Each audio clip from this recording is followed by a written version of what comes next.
Today I'm talking to Christopher Behr, Design Lead at Impala. Impala is a remote-first B2B startup in travel industry in Europe. We talk about Chris's journey in the design world and some key takeaways from his career.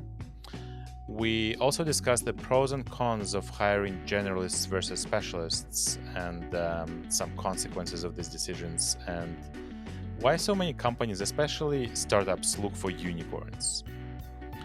Chris shares what kind of side projects he finds more valuable in portfolio and gives some tips on how to design your resume and case study structure. And many more useful tips on getting a job in UX. Hope you enjoy this episode.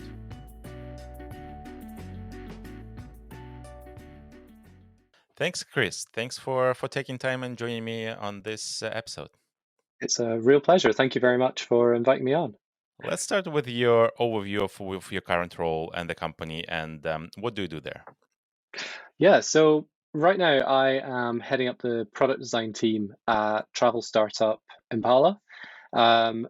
We're a B2B API platform company working in the hotel space, which brings its own unique challenges around, how do you incorporate design, and also just building out a team.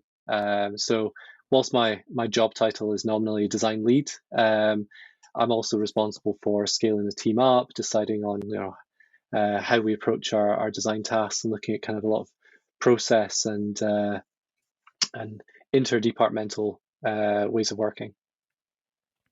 Sounds cool. And where are you located? So Impala is a remote first company. I'm currently based in, I usually make the joke of sunny Edinburgh in Scotland. It's quite gloomy right now, but hey, leaning into the Scottish brand right there. But I mean, we have people all over Europe, which I think is a really great way to bring a lot of different perspectives into the team. That's amazing. Yeah, I agree. Having more flexible policies on diversity of locations and cultures definitely can bring more value from the diverse point of view perspective. Love it. Absolutely. Let's talk about your story, and I want to know why did you decide to go this way and do design for as a part of your role? And yeah, so tell me how did you get started in the industry? Yeah. So as a kid, I was always drawing. Rather than rather than drawing necessarily like pictures of meadows and families and everything, I used to draw data sheets for cars, and you know very intricate typography, hand lettered, a logo. So maybe from that age, design was kind of an obvious path. But for me, I had no idea what to do once I left school, and ended up falling into a graphic design course at my local college, ostensibly because in a choice between illustration and design. Whilst I loved illustration, I didn't want to do what I loved as a day job. Um, there we go. Ended up doing exactly that. But yeah, from there, like graphic design for me, was the closest analog to the way that I like to be creative. And my understanding of UX design as a direction was I had no idea it was there. So after I graduated, I ended up going off and working at a newspaper, and starting off producing um, a wonderful acronym BMDs: births, marriages, and deaths. So tiny little 3 centimeter square adverts that go into the newspaper and talk about, so and so's got married. And from there, really kind of scaled up, doing more print work, moving into the digital market and newspaper. And this was back in the day when flash adverts were a thing. Um, and it was really that kind of digital work that pushed me to learn more about computers, to learn more about web design and producing, something that was more than just like a little banner, to actually produce the websites that these banners went on.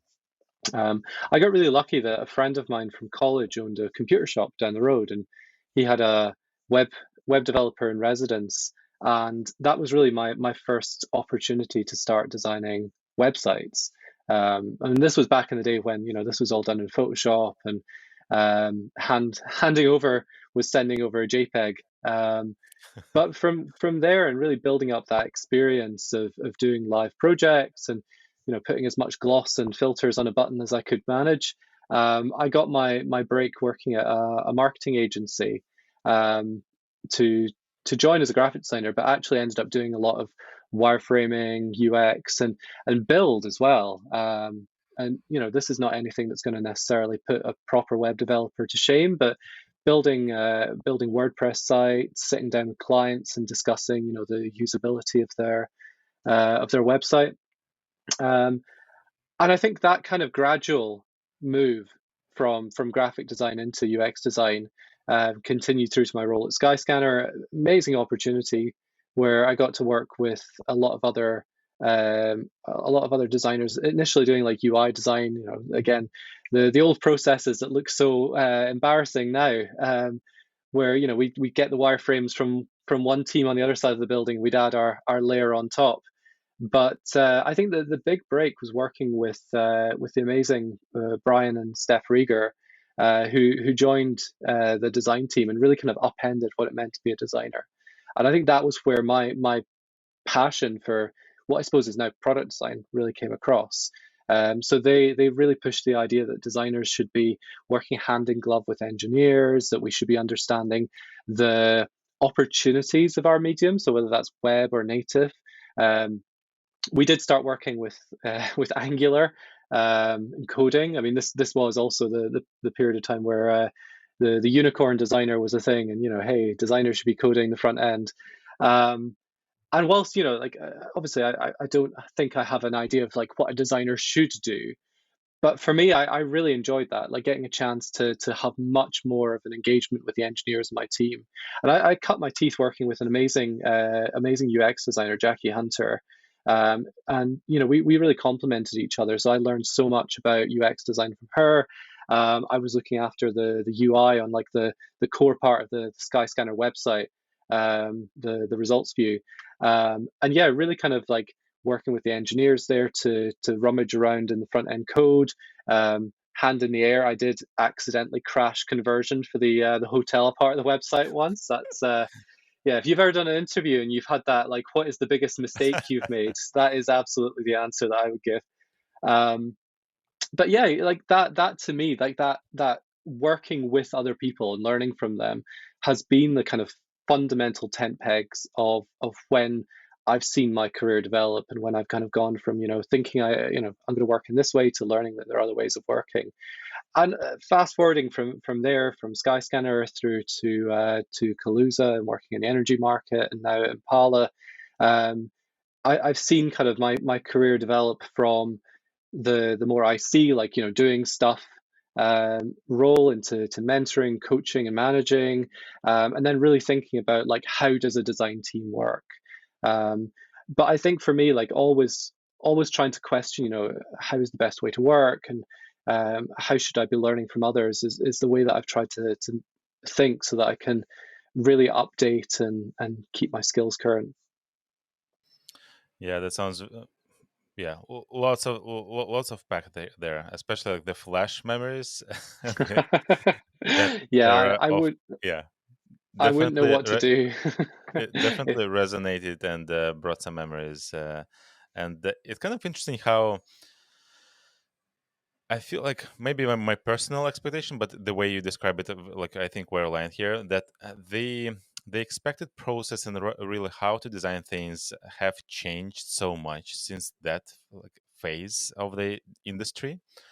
But now it's kind of really hard to imagine how we used to do it like the other way, the non-collaborative way, so to say. Like it's a bit more siloed and just kind of throw in the wireframes to the other team, and like the other team takes care of it. So it's, like this approach sounds feels very incorrect today, but we used to like it was the norm there at that time, right? So it's kind of interesting how things change. But yeah, like sounds like that you really went through many different steps and different industries and different roles. And yeah, kind of interesting to hear how your even your personal definition of what designer is and what it like what the value designer can bring has been maturing over these years. So it's pretty cool. I think it would be pertinent to kind of touch on some of what you were saying around, maybe not the waterfall part of it, but the specialisms part of design.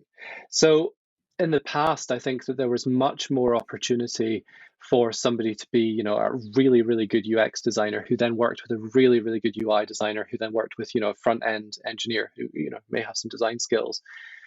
And I think that what's maybe not changed so much, like the process absolutely has changed. The expectations of collaboration, you're absolutely right. But I feel like this notion that we have to be shallow T-shaped rather than like deeply almost like I-shaped designers is quite an interesting one. I'm still not convinced that it's necessarily the right way to go. I think that absolutely the way that people collaborate, the way people take ownership of a project and work together has changed fundamentally. And I'm really glad, part of that's tools based, part of that's the maturity of design as a discipline. But I worry that we're losing the space for really, really strong specialists.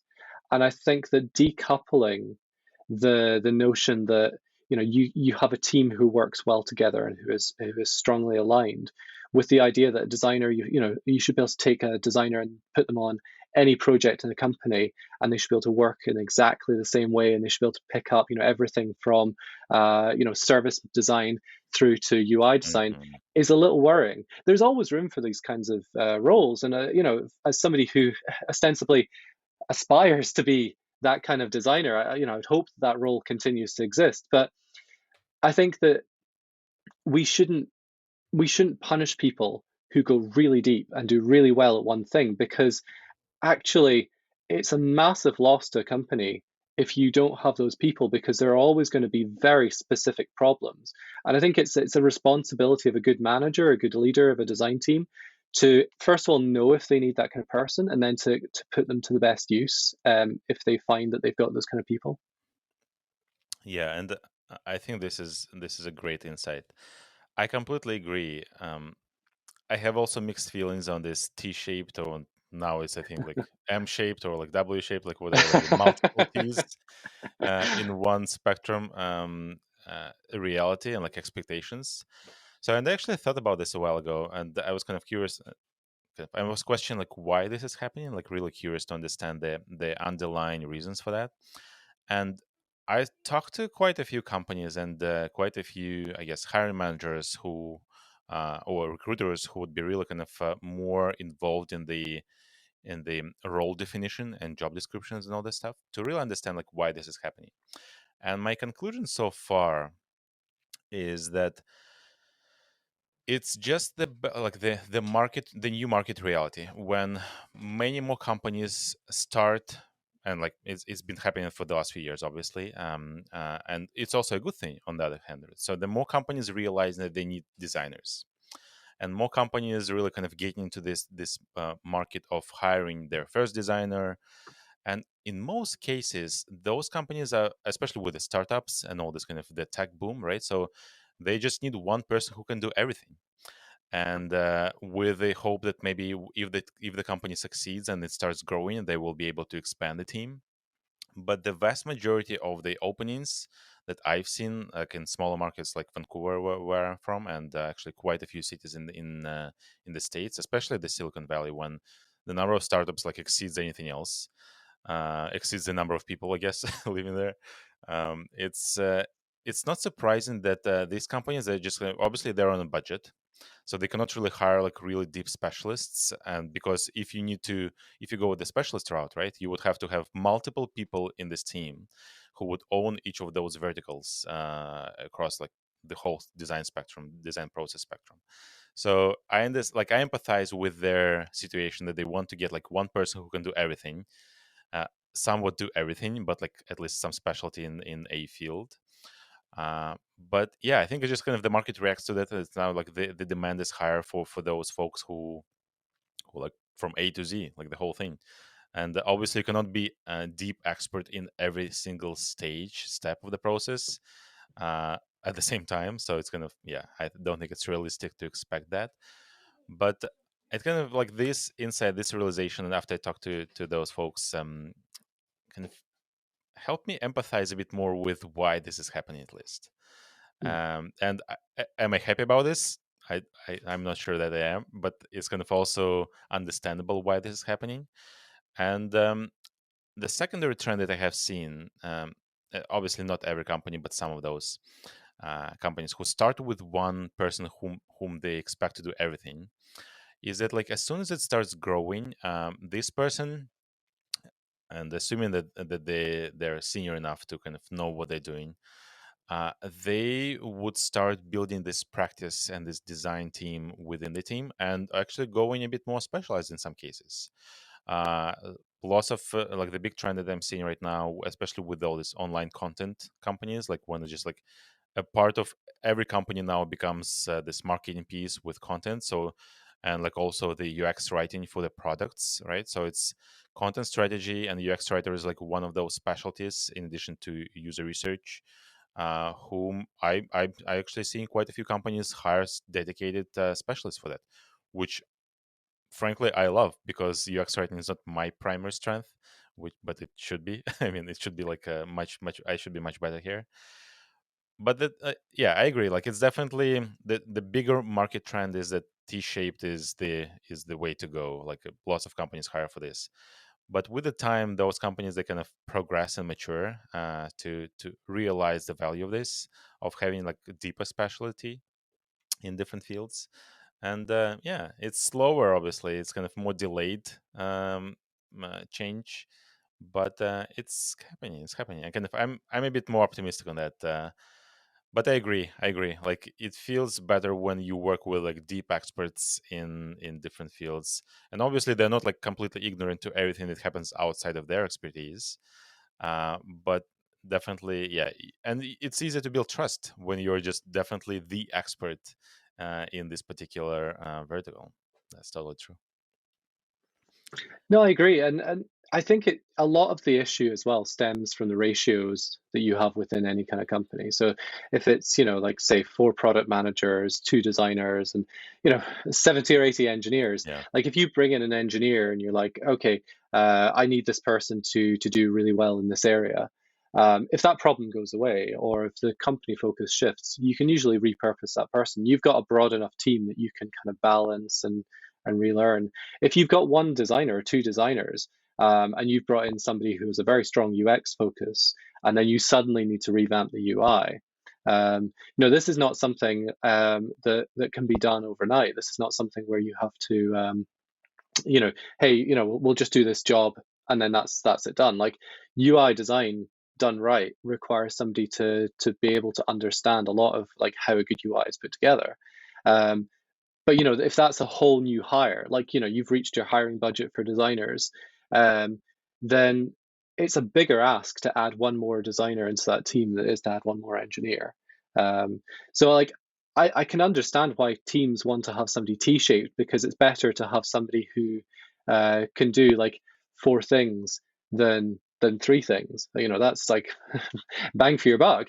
But I think I would question, like companies, certainly like scale ups and startups, should understand from a market point of view where they're going to have impact. Like, is it about a highly usable product? Is it about a highly attractive product? Especially for like an API company. And we're starting to see a lot of, what were companies who produced a product now thinking more about like fundamentally like powering a platform, powering an API. Is somebody who can, think about the service part of things. Like, are they going to be more valuable overall? And I think a lot of it stems from the fact that, you talked about like a company making their first design hire. Like the person who has to make that decision, the person who has to write the job description, who has to do the interviews, is going to be basing a lot of their decisions about like designers they've worked with in the past. Um, there's something that says, like whoever design reports into, like whoever the most senior person design reports into, is ultimately the head of design. And I think that's a really fair point. It's like, you can have a company where there's like, 4 senior designers, 2 junior designers, and somebody who is ostensibly like a director. But if they're reporting into the head of product, then product ultimately decides the direction of design. Um, and I think that, that can really affect the perception of where that designer is going to start working, because somebody can be T-shaped, and they could be weaker maybe in like product planning. They could be weaker in front end. And what's naturally going to happen is the engineers and the product managers are just going to fill that gulf, and that person is going to you know theoretically be a T-shaped designer, but they're actually going to occupy a much smaller part of that surface area than if they'd hired for the very specific problem that design is solving, and were able to think about their end-to-end process in that way. So yeah, I think that whilst T-shape looks like an attractive thing when you're writing a job spec, and if anybody's written one, it's a lot easier to add things than it is to remove them.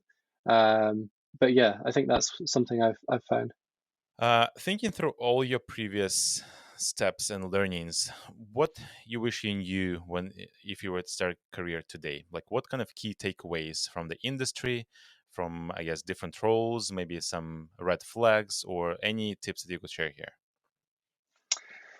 Yeah, I think it's an interesting one for me to be doling out advice. Like I'm not going to beat around the bush. I'm an English speaking straight white guy. Like my path in design or in the tech industry is is very much like influenced by that kind of and it's always going to give me an easier time than a lot of different people from other backgrounds. And it's something which people have asked me this question before, like, hey, what advice would you give me? Like, what tips are there? And I think the part that I find really difficult is um, separating luck of the draw from actual tangible steps. Um, Certainly, I think the things that have advanced me in my career have been like always trying to find new ways to apply what I was interested in. Like as I was saying, like going from um, a newspaper where everybody else, was were certainly stronger designers than me, but not people who are necessarily as interested in like trying new things or picking up new technologies. And certainly we're in a world where we have blockchain, we have all the Web3 kind of technologies, and whilst I'll certainly stake my side of the things, I think the whole crypto industry is concerning at best. um, I do also think that having somebody who like being a person who is interested in understanding technology and interested in thinking about like how their career can change, and trying to always learn new things is going to really do well if you can find a way to apply that in an existing role. I think it's a very different thing if you're learning exclusively of the role you're in. I wouldn't say that a piece of good advice and thing that would have stood me in better stead was trying to learn things independently of a job. I think you can be in a position in a company and say, like, how can I learn things which will improve my standing in the company, learn things which will improve the business. But I'm not sure that doing that kind of learning independently and then trying to pitch that in interviews would have been as successful. Um, so I think about like a lot of the effort and that I put into like building websites for fun or designing websites for fun. Like as much as it was to sound really nerdy, therapeutic to write CSS at 1 in the morning. Um, I don't think that that's something that I would say to people. Like, don't burn yourself out doing personal projects. Think about how you can show that you excel in your current role. Yeah, I think it's definitely a great advice, and I've heard this a lot. This, I guess, similar note from many hire managers and many recruiters who interview for designers, that any real work experience will beat any of the side projects. And obviously, there is a huge value to the side projects. Like I'm on the fence here, because I feel that yeah, it's not like it's not the same. It doesn't bring the same value to your profile as a potential candidate from their point of view. But on the other hand, I've heard that some people actually, and I agree with this, they perceive the side projects as a signal that you're a doer and not a talker. That Hmm. basically, if you see a problem, and especially if it's not like some hypothetical imaginary project, but like a real problem that you're trying to solve with this side project, then it's yeah, it's pretty good signal that if you see something's broken within the company, if they hire you, that you will not just miss it, and you will at least try to attempt to do something. And it's really kind of more like bias for action, as some companies call it, which many companies actually appreciate, especially with like the startup mentality, and like they kind of really you don't know what kind of role you'll be doing tomorrow, just because you have like multiple hats that you have to work as. And yeah, so I agree, but like again, like it's kind of catch 22 with how do you get the especially for junior folks, how can you really show this that you can excel at your current job if you haven't got one yet? No, it's a absolutely fair piece of criticism, and I absolutely agree with you as well around the types of projects you do. I think, if your folio is full of people who've redesigned Spotify, redesigned Yeah, Facebook, like that's not design work. That's usually a very controversial statement here, and I apologize to anybody who does this and enjoys it, but like I would say that in the majority of cases, that's more of a piece of artwork than it is necessarily a design task, because you're not working with the constraints, you're not working with something where you understand the research and all that sort of thing, and that might produce a really nice piece of visual design work. But I don't think that that's going to be something where as a hiring manager, you're going to look at that and say, oh, great, that's better than the Facebook that exists right now. I think that, as you say, if you've gone off and you've done a side project that's like, yeah, I wanted to, I find it really hard to find my bank cards. So like I try to, in a week, think of a design that helps me find my bank cards. Like not every problem has to be solved with an app. And I think that's something that, worldwide we should think about. And that, like, if somebody is trying to solve a problem independently of Figma or any kind of like visual design app, then I think that that's kind of like that's a way to show that you can think about problems. um and like if we think about things that you've solved in your role, like you don't have to be successful. If you've gone to like your manager at the graphic design studio or copy shop you work at and said, hey, here's an idea for something, and they've said, no, we're not doing that, we don't have budget for it, like that's not an indication of your failure. Like you still went off and did that thing, but like you're aware of the constraints, the limitations. You've produced something which is a solution to a problem you've identified, and I think that's a lot more tangible for me. Like to be able to say, like, hey, you were in there and you found a way to learn about this problem and provide a solution, than necessarily that you managed to get buy-in and somebody went ahead and did it. Certainly, like if you're at the start of your career, I don't think anybody's going to judge you for having ideas that don't get buy-in. yeah, totally. And yeah, I completely agree. It's and I've heard this so many times from different hiring managers, that like all these redesigns of Facebooks and everything is such a yeah, not the type of project that those people appreciate to see, Yeah. or they would find value when evaluating a potential candidate. So definitely, uh, most people, they're looking for problem solving, like real problem solving that would really also illustrate what the person cares about, right? So it's going to, for Yeah. example, if you try to solve something for one of the values that you believe in, like sustainability or diversity, or like all of those kind of more, I guess, higher level and more strategic ones, that kind of also indicates that you care about this. And if there is alignment between the company values and the candidate, that kind of gives you extra point instead of like redesigning a Facebook app or like Nike app or something like that.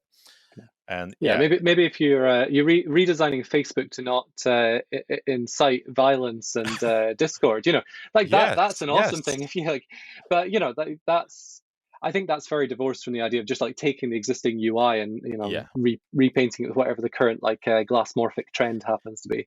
Yeah, you're totally right. Like redesign as a word describing the kind of project is probably not the best and clear word, because it could be redesigned with the I guess some mission in mind, like as you say, like really that doesn't incite violence among users, and doesn't increase the depression rates in the country among girls or something like that.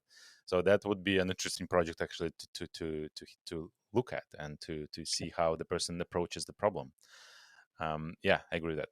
Let's talk about a bit more the tactical questions, and thinking from the hiring manager point of view, like when you as a leader of your team, and then maybe in the previous roles as well, when you were involved in interviewing job seekers as a designer, and maybe like made the decisions on like on the hires. What does a good resume look like to you? Yeah, so I think this is a matter of designers designing resumes, because you have to understand the constraints that the person that you're sending it to is operating under.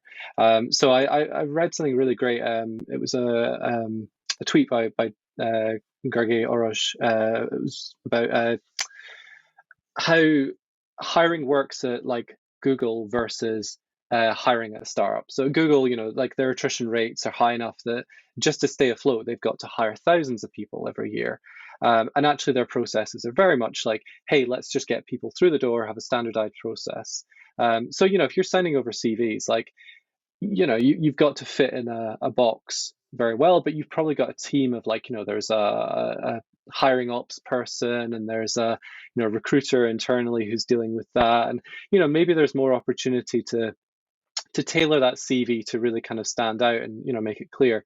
Whereas if you're applying to a startup or a scale up, you've got one person in there and they are reviewing hundreds of candidates. I think about the last role that I posted, and you know fundamentally there are so many talented people out there, but if I have to work to find that out on your CV, then it it makes my life a lot harder. And like I'm doing my job at the same time. So I think about like the CVs that I really struggle with were the ones where whether through like formatting of the tool they used, it wasn't possible to click a link on the PDF to go to their website. Their website's not really immediately obvious. Um, Experience is not really clearly structured. So like I know above the fold is kind of like a contentious topic in web design. In CV design, above the fold is really important for me, because if I can scan a CV, or sorry, a resume, if you're outside the UK, and say like, hey, there's the website, right? I'll open that in the background. What is their experience? How long have they been working? Where have they been working? For me, that's really valuable, and it's quite a kind of emotional thing of being able to like, oh, great, this is an application which I can really quickly get into the meat of what somebody's looking at. And I think like it's all personal preference when it comes down to the content. I'm sure every designer who's asked, like aspiring to interview somewhere has read things that say, hey, put all your thinking on this, or hey, just show the pictures of what you've done, or hey, say about the team that you worked with. So it's pretty much rolling the dice on what the person who's interviewing or reviewing your folio is going to be looking for. But like for me, it's kind of a pyramid. Like, first of all, I just want to see if they can lay out a screen properly. So, like, nice, big, easy to view images of the application you've worked on, um, absolutely core to me. Like, if I can see that straight away, I know, like, hey, this person is at least competent. And like, it's dependent on the seniority you're recruiting for as well. But starting off with that pyramid, like, hey, if I look at this project you've done, do you know how to do this? After that, it's a matter of understanding the role in it, because unless you're a dishonest person, if you've worked in a team, you're going to say, right, okay, I worked with a service designer on this, and then we did this part, we did some interviews with a user researcher. Like, that's the next kind of part of the pyramid, and understanding, do they work well with others? Did they work with others? Or hey, amazingly, did they do this whole end-to-end project by themselves? And I think that's, after you've got through those kind of like very basic things, that's when you can afford the time to maybe read a little bit about like, oh, how did you do this? What did you do? How did you maybe hand off that work to others in your team? And again, that's a matter of, seniority of the role. Like if you're looking at somebody at the junior end, odds are, it's a very kind of like prescriptive process. They've maybe done a little bit of what they're told to by the product manager. That's absolutely fine. Like, we all start somewhere. Versus a senior, where you're probably expecting them to be able to take on a lot more ownership, a lot more kind of like pushback on the requirements. Maybe the whole project kind of came about through some user research that they either ran or worked with a researcher on. But yeah, for me, like if I see some work, and certainly if I'm recruiting for somebody who's able to do the kind of, I hate the term full stack, but somebody who can see a project through from like a wireframe to front end, then if they can't do a piece of like good looking product, then it doesn't matter if they've documented their end-to-end process with adorable little like sketches in a sketchbook, which 100% weren't done after the fact, because like you've got to show the basics to start with. That's pretty cool. So that kind of spilled over into the portfolio expectations, right? Yeah. About the images, yeah. Well, well, I mean, like design is a visual subject, whether like even if you're a service designer, you still got to show the artifacts and things that you've created.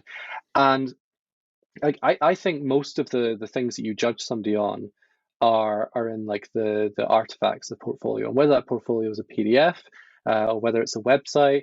Like I'm not judging. I think on like everybody seems to think, oh, I've got to redesign my portfolio. I need to make a bespoke website. I think the truth of the matter is, like, if you want to use Figma, if you want to use one of the off-the-shelf portfolio tools, power to you. Like, that's great. Ultimately, it's the content that matters.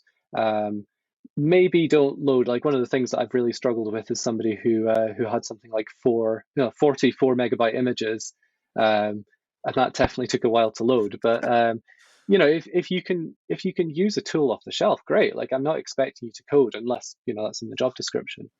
And what makes a good portfolio? One fundamental rule that I will put out there, solely because I experienced this with one candidate, is don't steal stuff. Don't pass off other people's design as your own, especially in a very private Google Slides doc, because you've done it. Because I fundamentally will reverse image search stuff like that, and yeah, just don't do that. Yeah, yeah, that's definitely a big ethical red flag if a person does something like this. And that's, yeah, not recommending doing this, or even like I, misrepresenting your role when you work in a team, right? So that happens a lot, actually. Especially what I've seen, like with junior folks, like especially when they have like a team project, but they kind of minimize the roles of others, and it looks like there's like everybody, they did everything themselves, which when you start asking questions, that's actually not the reality, and kind of a bit misleading at the very least, and also quite, yeah, harms the image and potentially the reputation factor. And how can you trust this person with the next project, like if they are not completely transparent with some basics like that? yeah. No, I mean, absolutely. And like, if you're applying for that first designer position and you're getting interviewed by a non-designer, maybe that works. But if you're applying into a team, or if you're speaking to another designer, um, being able to work together, being able to collaborate is a fundamental part of any role.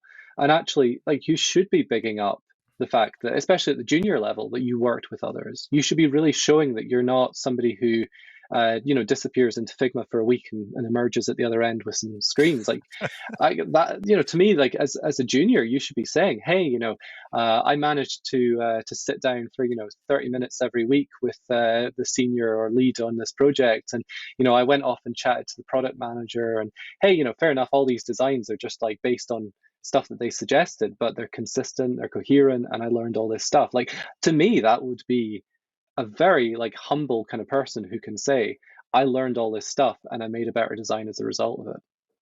Yeah, I agree. Expectations of a junior entry level folks is definitely more focused on the learning, and like that they are open to learning, and they really absorbing all these new methods and best practices and skills and all that stuff, versus the other folks. I mean, the high level. So that's totally the same from my experience. Yeah. Um, I really love the phrase that you said about like disappearing in Figma for a week. I think I'll adopt this as my status in Slack from time to time. That's really cool. Yeah, Uh, just yeah, what is it? Well, I mean, we've got the audio chat now in Figma, so maybe it's a little bit harder to do. Cool. Okay, so maybe one more question from the kind of interview process theme is design exercises, and like take home exercises, and like the expectations that many companies have of those. The vast majority of the interview processes that I have seen or have heard of is they have some kind of step to really understand how the candidate can design stuff. Like it could be like real time whiteboarding session, or it could be take home design exercise, and both options have their pros and cons. I'm curious to hear your thoughts on uh, yeah, either of the like both of these bigger options, and maybe there is a better way. What do you think is the best way to do this? Because um, both current options that I have seen, they're kind of exclude some segment of the audience, of the applicants, for various reasons. So it's very, I guess, debatable topic right now, and at least on my end here. And I'm curious to hear what you think would be a better way, and what are really your overall thoughts on these. Yeah, and I think this comes back to our question before about the idea of, a T-shaped designer. Because, if you've got somebody who's specialized, and I think about like UX writers, for example, there's a lot that you can do, again, aligned against seniority when you do a task to be like, hey, this is a very narrow area of the discipline, and it's maybe a lot easier to test you in like a 30-minute, 1 hour isolated session. So I think if you're going to be doing any kind of design exercise, and like coming out straight away and saying like take home tasks, absolutely against them. I understand why some companies have to do them. I understand the constraints that that operate, and I also understand that for some candidates they're a red flag. I don't think that I have the I don't think I have the kind of like they should be banned and like put into, was it room Mhm. 101. But I do think that yeah, understanding what you're testing if you're going to do a design task is fundamental, because it's a lot harder to do something if you don't have an idea of what good looks like, if you don't know what it is you're looking for. Like if you do a whiteboarding exercise, if you do a design exercise, and it's hey, I read an article about it, so we're going to do it this way, then you're asking somebody to do a task where you don't know what success is. So I think starting backwards from what does a good candidate look like? What should their output look like? How do we know that this works? And designing your task around that output really helps you to understand the time frames, understand the constraints. Is this something we're doing in Miro? Is this something we're doing in Figma? Are they going to get access to the task beforehand? Should they come prepared? All these kinds of things. I think the other part of it as well is that you have to accept that some candidates are going to ignore the constraints you offer. And actually, if you're doing something that's a take-home task, you can say, don't spend more than an hour on this. You can say, hey, this should only take you this time. People are absolutely going to try and do more than that because, well, first of all, like, hey, I think most designers love exceeding expectations, and also it's a competitive market. There is no second place for a job. So that I think operating within that understanding and knowing that you can't create a fair playing field if it's a take home task really pushes you into like having to do something within the constraints of like a single session. And then you've got to think about accessibility. Is this something which works for people who are hard of hearing? Is it working for somebody who, maybe is on a bad connection? As a remote first company, I think that these kinds of whiteboarding exercises really need to concentrate much more on something that you can do without having to draw, or without having to like jump into Miro or Figma, because trying to maintain a call and a Figma board at the same time on a poor connection it is a big ask. Um, but yeah, like I think the reason that I'm probably like prevaricating a lot with this answer is that I don't know. I don't want to do design tasks. I feel like they're to me they're kind of an admission of failure. Like if you've not got the answers you want from somebody's folio and from the questions you're asking them, I'm not convinced you're going to get a good result from a very generalized design exercise.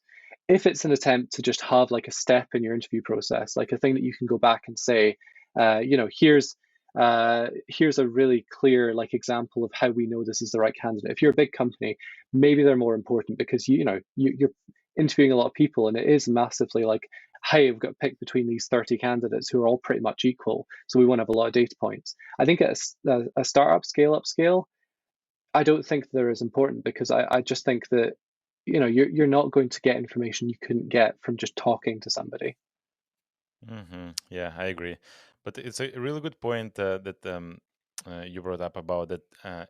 Even if you tell them the expectations like that, don't spend more like 4 hours on this, or like 8 hours or whatever, that lots of people will spend more time. And I've been in the shoes myself early in my career, that when I could spend like the whole night before the deadline, because just like I had some other commitments, and like my day job and all the kind of family obligations, that I just could not kind of do this or like devote a specific time during the day.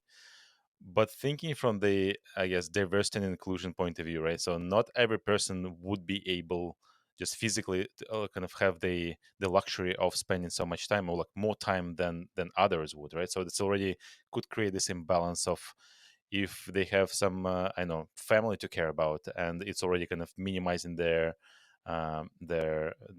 chances that they could win this particular step. So it's definitely lots of, I guess, additional under the surface constraint, not constraints, but issues with this approach that I'm sure lots of companies don't think about as much when they decide to use this method as a step in the process. Completely Yeah. agree. Awesome. Okay, so I think that that covers all the questions that I had for this conversation for today. Really appreciate all the insights and sharing your point of view. Loved all bunch of interesting yeah, points of view here that you shared. And if the last point, the if somebody wants to chat with you and like maybe connect online and just maybe follow what you do online, where can they find you? Yeah. So I think probably Twitter is the best place to find me for any kind of like just casual chats. So I'm chuckle_hound. I have tried to change it. Somebody else is sitting on Chris Behr, so one day I'll get that. If you work at Twitter and want to give me that, then hey, I'm not gonna turn it down. Obviously LinkedIn if you want to find me there, but I think just for like casual shooting the breeze, Twitter is always my preference there. And hey, kind of trying to reclaim it back from being a depressing place. Sounds good. Sounds good, Chris. Thank you. Thank you again for your time and for bringing all these insights to the audience. Thank you. It's been a real pleasure chatting, and I think that this is such a valuable topic. So hopefully this has been useful to somebody. And yeah, if you ever want to talk about any of the things I brought up, I'm more than happy to cover them in more detail. Excellent. Cheers, Chris. Have a lovely day. Thank you. That's it for today. Thanks for watching, and I hope you enjoyed it. Like, share, subscribe, all that jazz, and have a wonderful day.